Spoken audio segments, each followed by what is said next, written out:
Hansel and Gretel.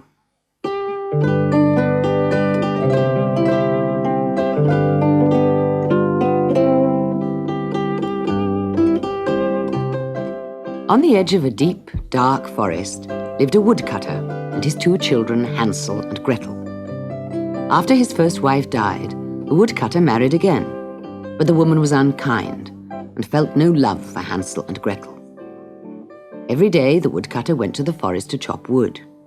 He worked very hard, but no matter how hard he worked, he got so little money for his wood that he just could not afford to feed his family. One night, when Hansel and Gretel were in bed, the woodcutter said to his wife, "How are we going to feed the children tomorrow? There's hardly any food left." "We can't afford to feed them," she said sharply. "We don't have any money. They're young and strong. They'll just have to find their own food. Tomorrow we'll take them into the middle of the forest and come back without them. We'll just have to leave them there." The woodcutter threw up his hands in horror. "My children, left all alone in the forest. They might be eaten by bears." "Well, I can't feed them any more. They'll have to go," his wife said angrily. The woodcutter argued for a long time with his wife, but she was such a hard, frightening woman when she was angry that in the end he agreed to her plan. Upstairs, the children were woken by the quarrel, and they listened as their stepmother repeated her plan to abandon them in the forest. Gretel began to cry, but Hansel whispered, "Don't worry, I have a plan too." Later that night, when everyone was asleep, Hansel crept downstairs, quietly opened the kitchen door, and went out into the garden. There, against the dark earth of the flower beds, hundreds of white pebbles shone brightly in the moonlight. Hansel quickly filled his pockets with pebbles and crept back to bed. In the morning, their stepmother called them. "I think it would be nice if we all went into the forest today," she said. "You children can play while I help your father chop wood. You'd like that, wouldn't you?" Hansel and Gretel did not reply, but followed their parents into the dark forest. "Keep up, Hansel," shouted the boy's stepmother. "Why are you so slow?"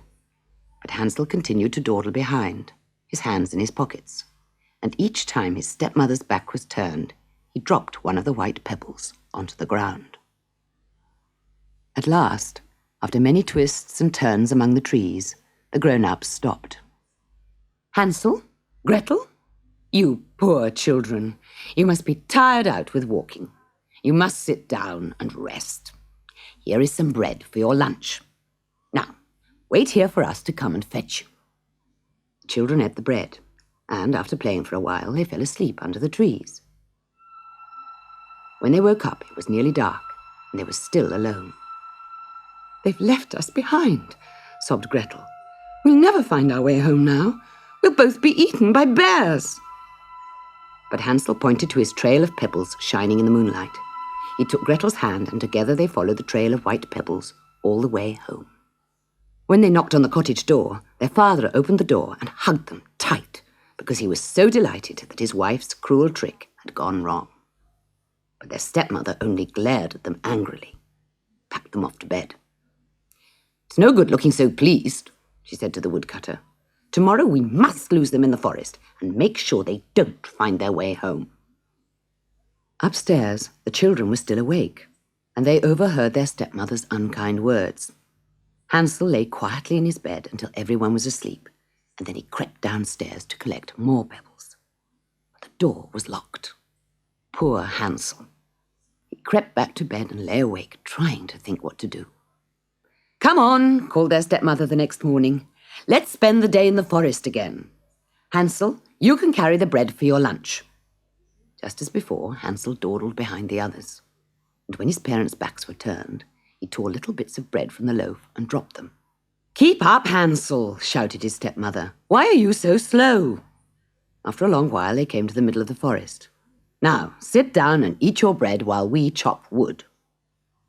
They were so tired from their long walk that they soon fell fast asleep. When they woke up, it was very dark, and they were all alone. This time, Gretel did not cry. "Where's the trail, Hansel?" she asked. "How did you mark the path this time?" "With breadcrumbs." where are they? I can't see any." And although they searched and searched, they could not find any of the crumbs Hansel had dropped. The birds had eaten them all. In the heart of the dark forest, Hansel and Gretel clung to each other. Soon a hard frost formed on the forest floor. They huddled together at the foot of a tree, and the birds watched them from overhead. "We ate the boy's trail of crumbs," they sang sadly. "We didn't know what it was. The children are cold because of us." The birds dropped a quilt of leaves down onto Hansel and Gretel, sleeping under the tree, to protect them against the cold. In the morning, Hansel and Gretel wandered through the forest until they came to a grassy clearing among the trees. They stared in amazement, for there stood a wonderful house made entirely of lovely food. It had gingerbread walls and windows of sugar and a chocolate roof. It looked and smelled like Easter and Christmas rolled into one.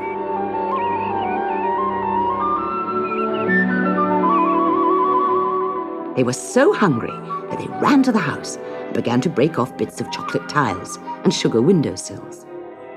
Then an old lady came hobbling out at the front door. "Don't eat my house, children," she croaked. "Come in, and I'll give you pancakes and puddings instead." So they followed her inside and told her that they were lost and could not find their way home.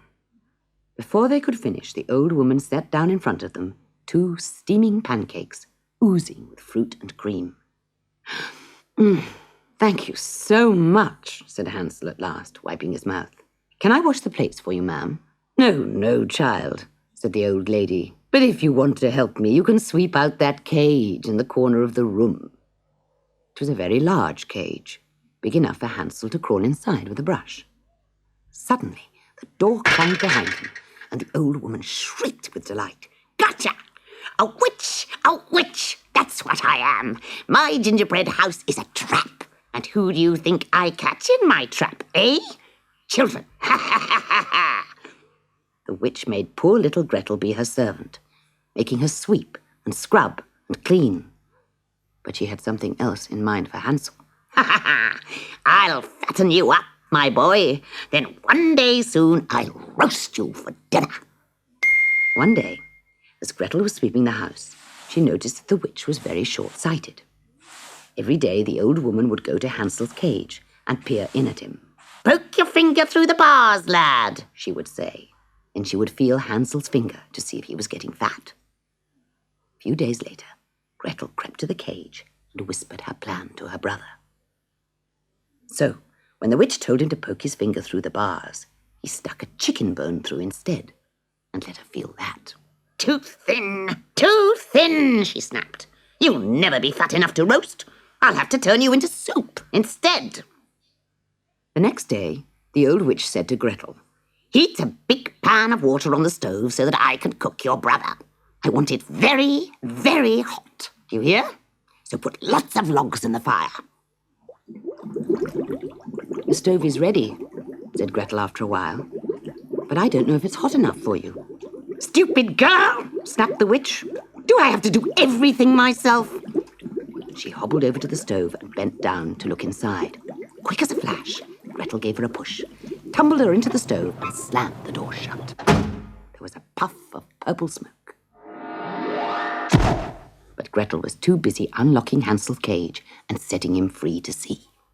"Let's get out of this horrible forest," she cried, "and never come back." "Wait a second," said Hansel. "We can't go home empty-handed. Father hasn't enough food to feed us. We must take something with us." So they made a sledge out of the chocolate roof of the gingerbread house, and they broke up its gingerbread walls and loaded them onto the sledge, along with the sugar-spun windows, candy twist banisters, and marshmallow chairs. Then they pulled the sledge through the forest until at last they found the path leading home. As the woodcutter's house came into view, they could see their father standing in the doorway. His unkind wife had run away with a rich timber merchant, and he was left feeling very lonely without his children. When he saw Hansel and Gretel, he was overjoyed and hugged and kissed them. They all took the chocolate sledge into the town and sold sweets to every family that lived there. and they took home so much money that none of them ever went hungry again.